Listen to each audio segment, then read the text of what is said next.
E eu gostaria de pedir para que você curvasse sua cabeça mais uma vez, para pedir para o Espírito Santo falar com você.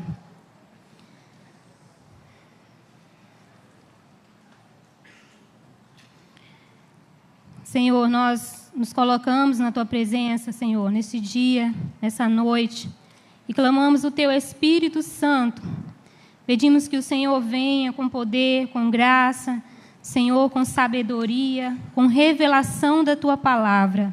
Senhor, nos instrui a respeito daquilo que o Senhor deseja que nós venhamos aprender nessa noite. Dá-nos um coração, Senhor, que ouve. Dá-nos, Senhor, um ouvido, Senhor, totalmente liberado, e um coração totalmente liberado para ouvir a Tua palavra. E que essa palavra, Senhor, ela venha gerar vida. Pai, em nome de Jesus, acampa os Teus anjos ao redor deste lugar. Senhor, e remove toda distração. Pai, tudo aquilo que não provém do Senhor, que o Senhor venha nessa hora neutralizar, para que toda a Tua igreja venha a ser edificada através da Tua palavra. Em nome de Jesus. Amém?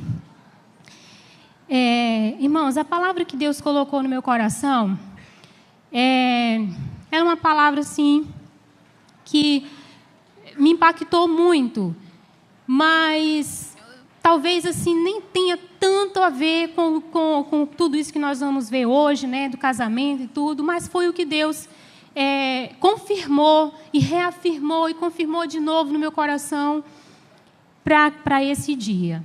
Então é sobre isso que eu vou falar. Mas eu gostaria que você abrisse sua Bíblia lá em Lucas, no capítulo 18, no verso 8.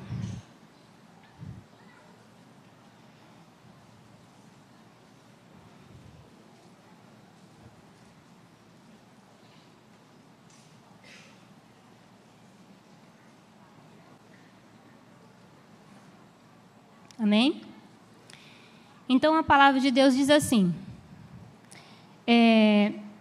eu afirmo a vocês que Ele julgará a favor do seu povo e fará isso bem depressa. Mas quando o Filho do Homem vier, será que vai encontrar fé na terra?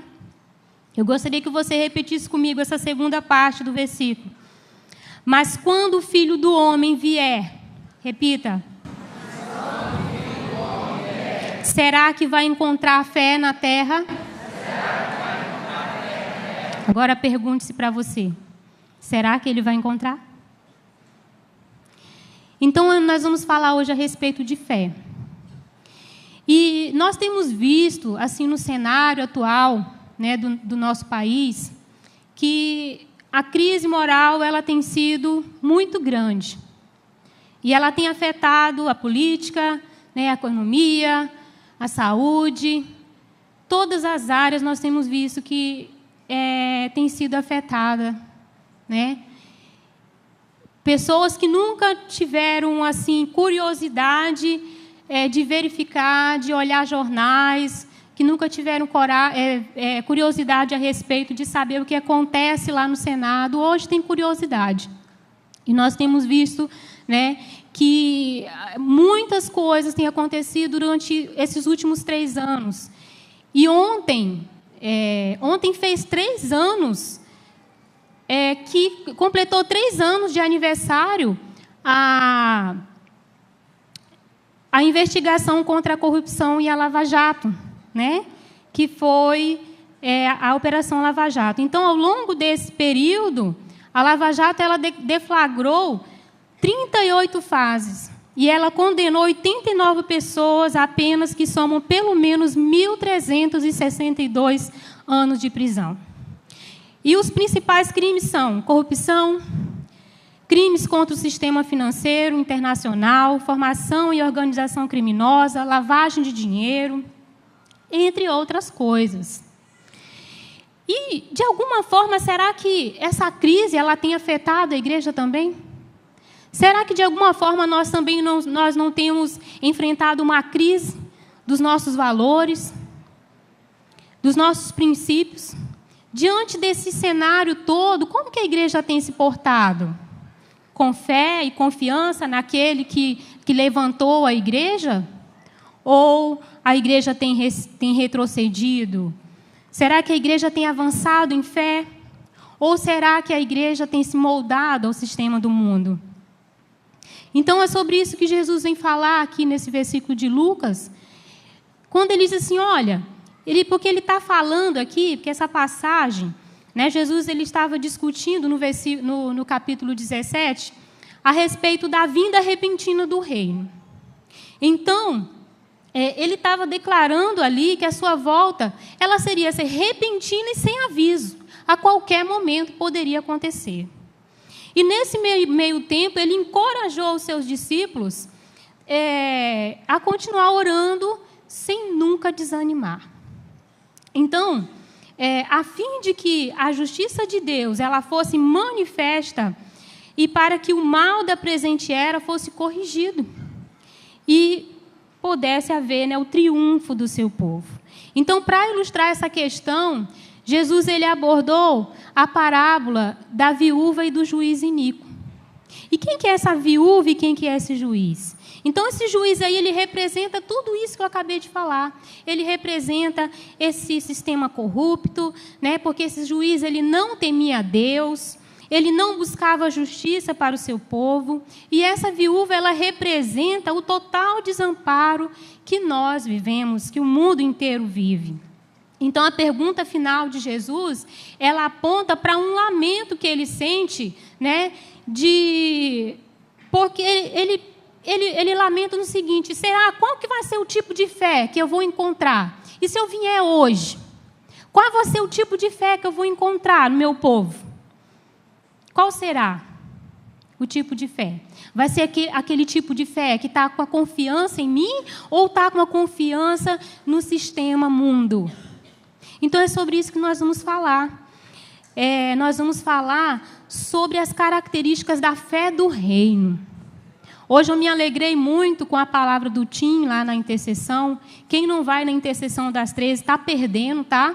Porque o poder de Deus é muito grande ali naquele lugar, todos os sábados, às 13 horas. E hoje o Senhor falou, né, através do Tim, sobre o reino. E eu me alegrei, porque era justamente essa palavra que eu já tinha preparado. Mas hoje a gente vai falar a respeito da fé do reino. Qual que é a característica da fé do reino? Vamos entender primeiro o que é reino. Eu coloquei aí que, de uma forma geral, o reino ele é um estado em que há influência governamental de um rei soberano sobre um território, impactando com seus objetivos, sua vontade, sua natureza, suas leis, seus valores, sua cultura e produzindo uma cidadania que reflete seu estilo de vida e seus pensamentos. Então, o que acontece? Quando um reino ele estende a sua influência monarca a um território, esse processo ele é chamado de colonização. Então, o objetivo aí é estabelecer colônias, né? E isso se dá através da expansão do reino. Então, ele vai colonizar os lugares mais remotos, a fim de mostrar a glória do rei naquela terra. E essa é a essência da mensagem da Bíblia. Essa é a essência daquilo que Jesus veio pregar quando ele veio. Né? Ele veio resgatar, né? Ele veio resgatar a terra para fazer dela uma colônia do reino. Então, a primeira pregação de Jesus na terra qual foi? Quando ele começou a pregar, a primeira coisa que ele disse foi: arrependei-vos, porque é chegado o reino dos céus. Ele poderia ter dito assim: arrependei-vos, porque chegou uma religião que vai mudar a sua vida. Mas não foi isso que ele disse. Ele disse: é chegado o reino dos céus. E lá no Mateus 4, 23 diz que e percorria Jesus toda a Galileia, ensinando nas sinagogas e pregando o evangelho do reino e curando todas as enfermidades e moléstias entre o povo. Então, esses textos aqui, eles aludem à prioridade do reino em relação ao ministério terreno de Cristo. Então, Jesus ele veio ao mundo né, para resgatar a terra como colônia do reino dos céus, e de acordo com o propósito original de Deus e o seu desígnio para a humanidade, Jesus veio restaurar essa influência, essas leis, esses valores, esse estilo de vida que é peculiar ao reino. E aí nós vamos tratar da primeira característica do reino, que é a cultura do reino. Todo reino tem uma cultura, né? O Brasil, ele tem uma cultura. Os Estados Unidos têm uma cultura. Cada nação tem uma cultura. E o reino de Deus não seria diferente. Ele também tem uma cultura. E a cultura do reino é a fé. É a fé. E o interessante, né, que a fé, ela é a moeda corrente do reino de Deus. A moeda corrente do reino de Deus. Mas como assim? Bom, você já viu, aqui no Brasil, qual que é a moeda corrente do Brasil? É o real. E lá na Bolívia? Quem que é boliviano aí? E lá nos Estados Unidos? O dólar. E a moeda corrente do reino de Deus? É a fé. Tá? É a fé. Então, o que acontece se você está num país estrangeiro e você não possui uma moeda local? Você pode comprar alguma coisa? Não. Você tem que trocar, né? Então, não importa o quanto de dinheiro que você tenha, se você não tiver a moeda local, corrente, né, a moeda corrente daquele lugar, você não consegue comprar nada. Então, como que nós designamos as pessoas que elas não têm dinheiro? Pobres. Não é isso? Nós designamos assim. A sociedade, ela classifica, né, como desprovidos de posses. Então, a sociedade diz assim, né, a respeito de quem é pobre, que essa é uma pessoa desprovida de posses. Então, no reino de Deus, a pobreza não é a falta de dinheiro, mas é a falta de fé. Então, disse, quando a pessoa não tem fé, é uma pessoa pobre.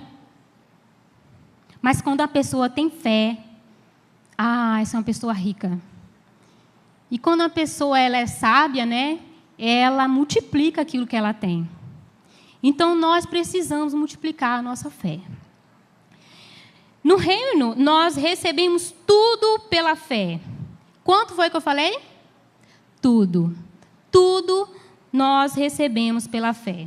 Então, vamos inverter esse processo. Nada no reino é recebido sem fé. Nada no reino é recebido sem fé. Então, por que a fé ela é tão importante? Tem um exemplo do jovem rico, onde ele tentou ali fazer uma negociação com Jesus. Ele tinha muitos bens, né? Muitas riquezas, mas ele não tinha o principal. Ele não tinha fé. Então, por conta disso, ele se tornou pobre. Ele não tinha o principal para entrar no reino de Deus. Ele não tinha moeda corrente para entrar no reino de Deus. E o reino de Deus precisa de fé. A fé, lá em Mateus 9, 29, diz assim: seja-vos feito segundo a vossa fé.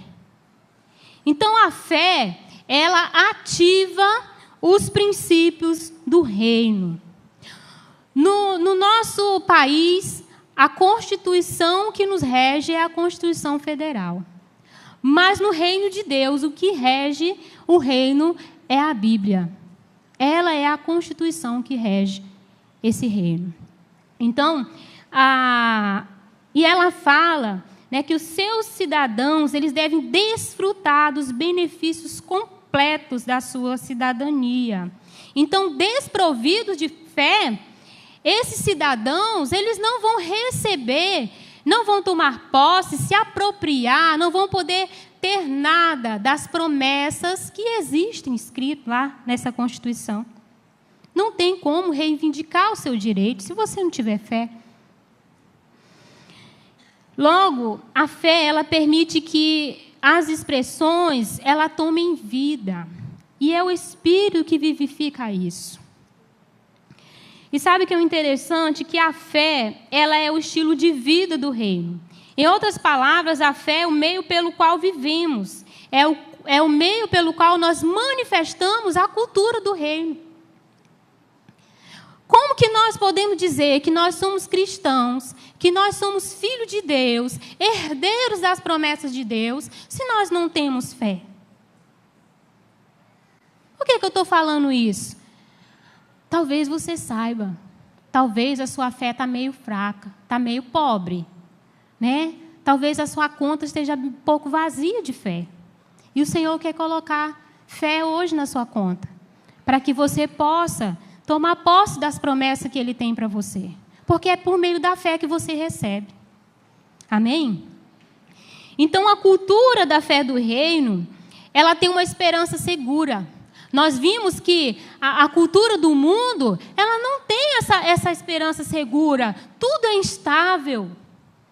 Hoje está tudo muito bom, amanhã está tudo muito mal. Né? Casamentos são desfeitos assim de uma hora para outra.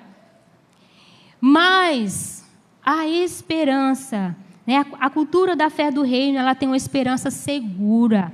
Em Hebreus 11:1 diz que a fé, ela é o firme fundamento das coisas que se esperam e a prova das coisas que não se veem. Eu fui procurar o significado dessa fé. No grego, ela fala que é uma fé pistis. E que significa, ela indica uma convicção, uma crença profunda, que é estar convicto, que é ter uma expectativa confiante. Então, Hebreus 11:1 nos afirma então que essa expectativa é estar seguro do que se espera e certo do que não se vê. Quantas vezes o Senhor tem falado algo para você, tem colocado algo em suas mãos, tem te dado um projeto, tem te instruído a respeito de algo, mas Ele fala a respeito desse projeto como algo futuro, que você ainda não consegue ver. Mas você tem tido fé o suficiente para crer naquilo que Deus colocou? Ou você tem recuado? Porque você não está vendo?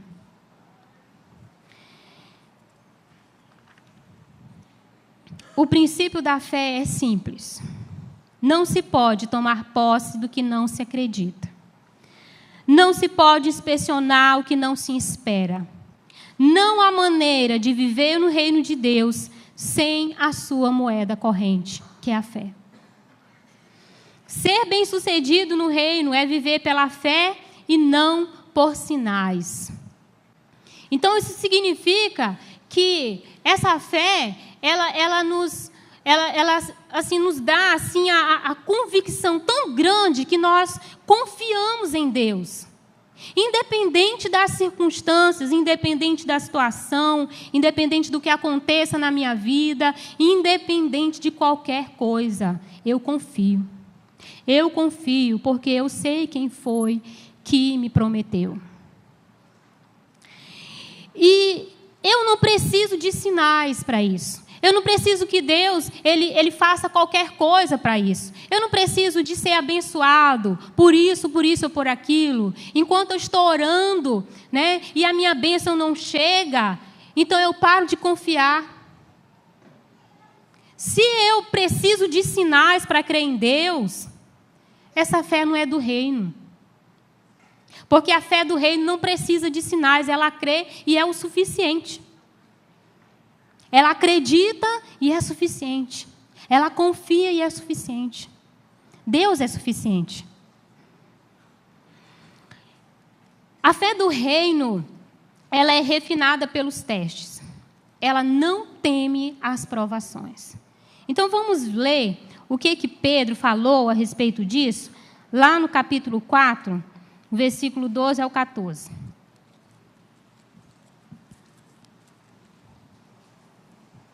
1 Pedro, capítulo 4, versículo 12 ao 14. Pedro diz assim: quando uns profetas falaram a respeito das verdades que vocês têm ouvido agora, Deus revelou a eles que o trabalho que fazia não era para o benefício deles, mas para o bem de vocês. O mensageiro do Evangelho que falaram pelo poder do Espírito Santo, mandado do céu, anunciaram a vocês essas verdades, essas coisas que até os anjos gostariam de saber. Portanto, estejam prontos para agir, continuem alertas e ponham toda a sua esperança na bênção que será dada a vocês quando Jesus Cristo for revelado. Sejam obedientes a Deus e não deixem que a vida de vocês seja dominada por aqueles desejos que vocês tinham enquanto eram ignorantes. Os cidadãos do céu, cidadãos do reino, eles praticam a fé do reino. E os cidadãos do reino, eles até podem ouvir, né, a respeito do porvir, a respeito de notícias que vão ali lhe prejudicar, trazer um certo desconforto, mas eles continuam firmes, porque eles habitam num lugar seguro. Então, diante dessa realidade, de um futuro incerto, eles confiam num Deus que é todo-poderoso e que supre todas as necessidades daqueles que o amam.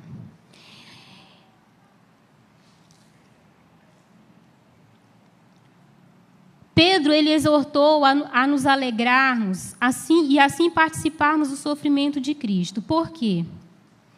Porque se tomarmos parte nos sofrimentos, nas aflições, ele disse também que nós compartilharemos a sua glória e posteriores recompensa.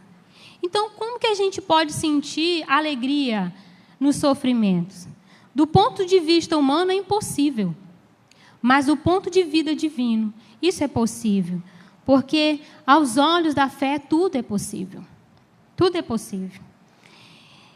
Então, a fé que é refinada pelos testes, ela permite que o indivíduo ele confie no seu futuro. Os cidadãos que praticam a fé do reino podem não saber, né, como eu falei. Mas aqui fala que ela é recompensada após as reprovações, conforme o que a gente viu acontecer na vida de Jó. A fé de Jó ela permaneceu firme ao longo dos testes que ele passou. Ele continuou crendo no Senhor, ele continuou vivendo da mesma forma, com a mesma integridade, com a mesma fidelidade do Senhor, passando por todos os tipos de teste, os mais subhumanos possíveis, ele passou. Eu não sei, eu não conheço ninguém que tenha passado por provações tão grandes quanto Jó. Mas, ao final de tudo isso, Jó, ele recebeu as recompensas finais que Deus prometeu para ele, conforme o versículo 10 e 11. Então, Jó, ele já era abençoado antes e ele se tornou duplamente abençoado depois que ele passou pela prova. Mas aí a pergunta para nós é, como que nós temos nos portado diante das provações? E às vezes em que na nossa casa acontece um furacão tão grande que os filhos começam a se rebelar contra os pais, se envolvem com drogas, ou o marido sai de casa, ou a esposa trai, ou você perde o emprego. Tudo acontece ao mesmo tempo. Como que você se porta diante dessas situações? É com uma fé natural, que é por aquilo que você vê, ou é pela fé do reino, que é confiante, que acredita que no final você vai ter a vitória? Que por um breve momento você está passando por isso, mas que ao final Deus vai te recompensar. E está usando tudo isso para que no final de tudo o nome dele seja glorificado. É nisso que você crê?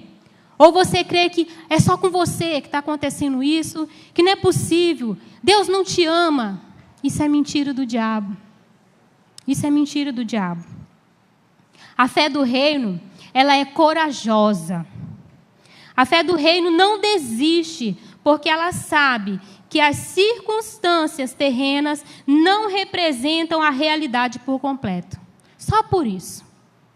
Então a gente vê, né, a exemplo de Josué, que a fé do reino ela é corajosa por quê? Porque ela persevera até o fim. diante do chamado de Deus.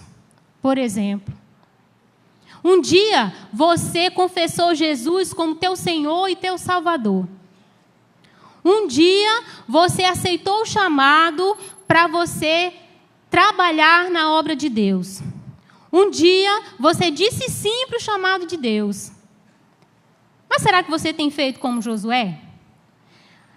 Nós vimos, que lá do versículo 1 ao 9, do capítulo 1, do versículo 1 ao 9, eu não vou ler por causa do tempo, mas vocês podem anotar e ler em casa, que nesses versículos aí, Deus diz a Josué 3 vezes, esforça-te e tem bom ânimo. Embora a palavra fé ela não apareça nessa passagem, ela está implícita ao longo do texto. Deus ele dá a Josué uma tarefa que, após a morte de Moisés, ele deveria preparar o povo para entrar em Canaã, para receber a promessa que Deus havia feito para Abraão. Quantos anos antes de eles estarem ali? Muitos anos Deus havia feito a promessa. Então, nessa hora, o que acontece? Josué, ele meio que se abateu. Poxa, Moisés havia liderado aquele povo com maestria. Moisés ele tinha feito sinais e maravilhas ali naquele deserto. Moisés tinha feito coisas assim extraordinárias na presença de Deus. Foi um homem usado por Deus. Então Moisés falou, será que eu tenho capacidade para fazer isso que Moisés fez? Não sei. Sabe? Eu gostaria de falar com você que é líder de célula. Eu gostaria de falar com você que é supervisor. E gostaria de falar com você que está aqui hoje, que um dia pegou o bastão da liderança e por algum motivo retrocedeu. A sua fé tem sido corajosa? Ou você tem abandonado? Josué foi até o fim, porque Deus prometeu para ele que iria estar com ele, por onde ele fosse. E ele acreditou. E ele foi. Ele foi corajoso. Ele foi até o fim. Ele não desanimou. Foi em frente porque ele sabia quem estava do lado dele. A palavra de Deus diz que o Senhor não tem prazer naqueles que retrocedem. Que aquele que põe a mão no arado tem que ir até o fim.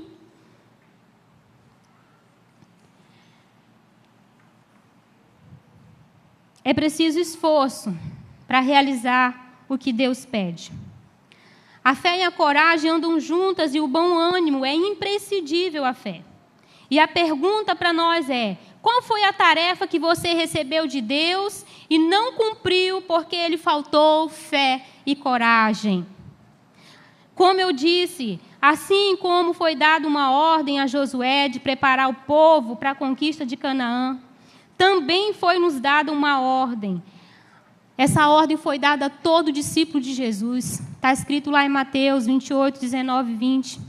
Jesus disse, ide, portanto, fazei discípulo de todas as nações, batizando-os em nome do Pai, do Filho e do Espírito Santo, ensinando-os a guardar todas as coisas que vos tenho ordenado. E eis que estou convosco todos os dias, até a consumação do século. Não foi a mesma coisa que Deus falou para Josué, que ele ia estar com ele? Foi. Ele disse que está. Então, da mesma forma que o Senhor prometeu a Josué que estaria com ele na tarefa que lhe foi incumbida, ele também a fez aos discípulos de hoje. Ele fez essa promessa para mim e ele fez essa promessa para você. Mas ele deu também uma ordem a ser cumprida. Ele disse, vá e faça discípulo.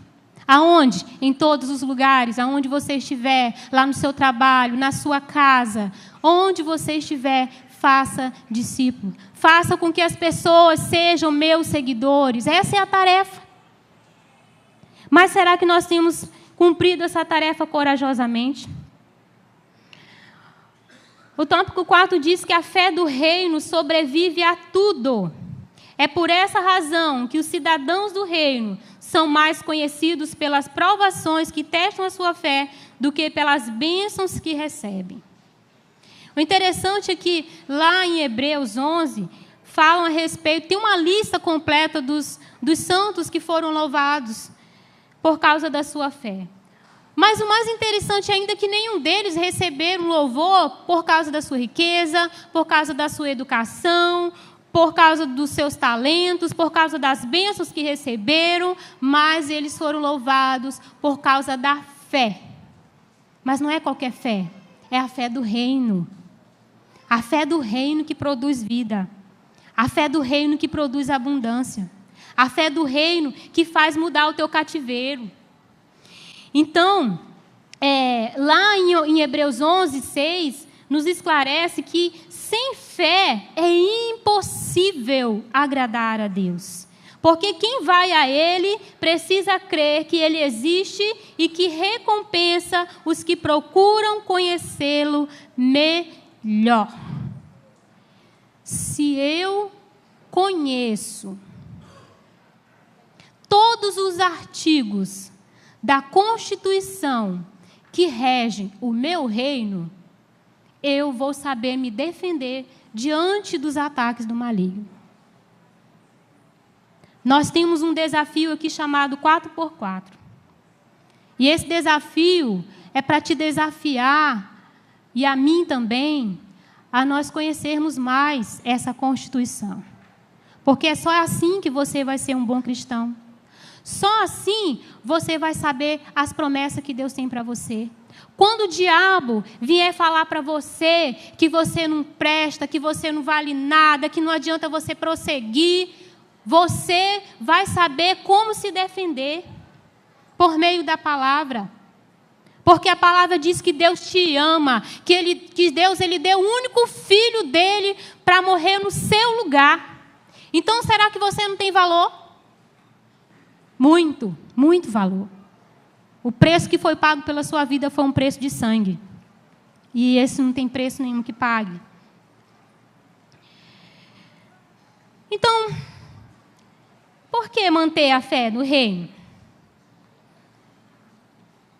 Porque é a diferença entre o sucesso e o fracasso. É a diferença também entre a paz e o caos.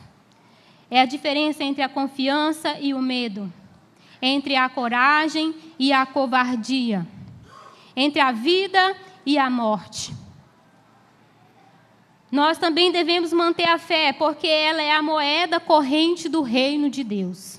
E nada pode ser realizado no reino sem ela. E nós também devemos manter a fé do reino, porque ela garante que haverá vida após as provações. Então, o meu desafio para você nessa noite é que você se questione. Após tudo isso que nós ouvimos, você é capaz de avaliar qual é o tipo de fé que você estava tendo até hoje? Será que é uma fé do reino ou é uma fé de outro reino, que não é o reino de Deus? Como cidadão do reino, você tem usado a moeda certa? Como cidadão do reino também, você tem usado a constituição desse reino para você se defender? Sua fé tem sido corajosa e perseverante, ou você tem desistido dos desafios que Deus tem colocado nas suas mãos? Qual será a sua postura daqui para frente quando passar pelo teste? E se Jesus voltar hoje e te fizer a pergunta: a fé que você tem é a fé do reino?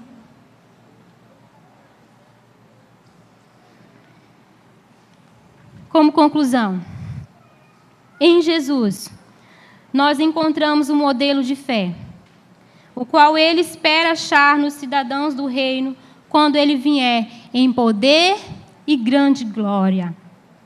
Em Hebreus 12, no versículo 2 e 3, diz assim: conservemos os nossos olhos fixos em Jesus, pois é por meio dele que a nossa fé começa e é ele quem a aperfeiçoa. Ele não deixou que a cruz fizesse com que ele desistisse. Pelo contrário, por causa da alegria que lhe foi prometida, ele não se importou com a humilhação de morrer na cruz e agora está sentado ao lado direito do trono de Deus. Pensem no sofrimento dele e como ele suportou com paciência o ódio dos pecadores. Assim vocês não desanimem e não desistam. Não desista daquilo que Deus colocou nas suas mãos. Não desista dos sonhos que Deus plantou no seu coração. Não desista da tarefa que Deus te deu. Não desista do reino. Mas viva essa fé, que é a fé do reino. Amém? Eu espero que isso tenha te edificado, porque a mim me edificou. Eu quero te convidar para que você levante e que você, numa posição de fé, que você adore aquele que é o autor e consumador da sua fé. Quero que você se levante em uma posição de fé, que você comece a declarar para o Senhor que você deseja essa fé, que você deseja receber. Não fique aí no seu lugar, parado, ouvindo, não. Abra sua boca e comece a louvar o Senhor, a adorar o Senhor. Vitória, põe aquele louvor, por favor. Não permita que o diabo ele te deixe calado, mas adora o Senhor nessa hora. Nós temos ainda uns momentinhos. Eu gostaria de convidar a igreja para que você adore o Senhor. Adore o Senhor. Feche os seus olhos. Silencie. Apenas adore. Abra sua boca. Adore aquele que é digno. Adore aquele que é santo e poderoso. Adore aquele que é o autor e consumador da sua fé. Adore aquele que morreu na cruz no seu lugar, só para te ver feliz, só para te dar um reino, só para te fazer cidadão desse reino, só para te fazer vencedor.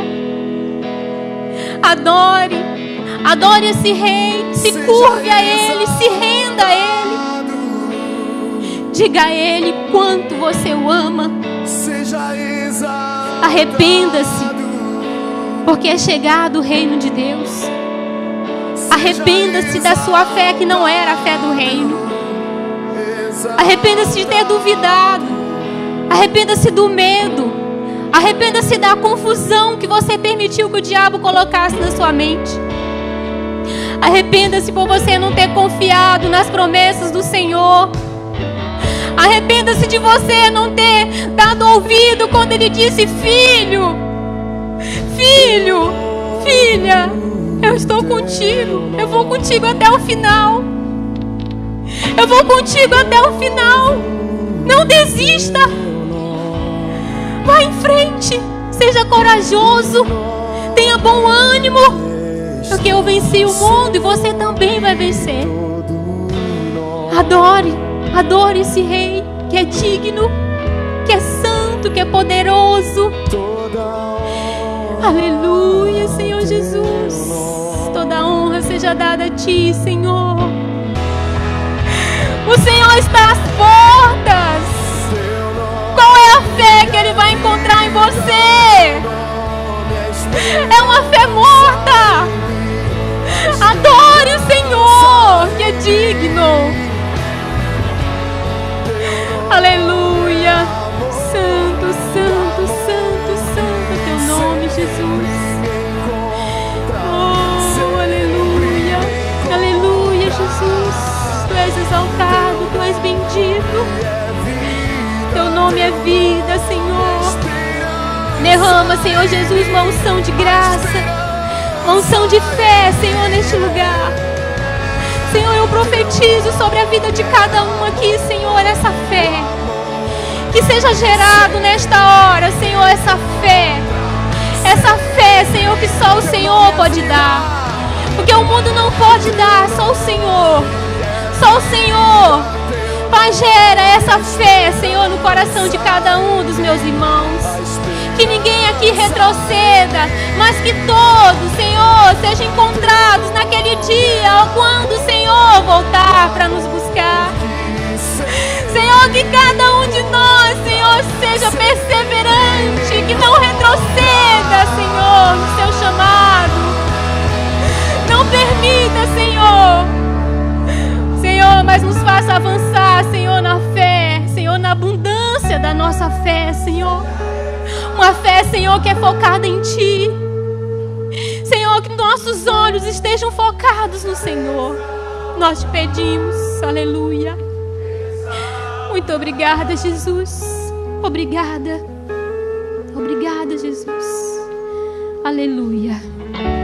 Aplauda o Senhor.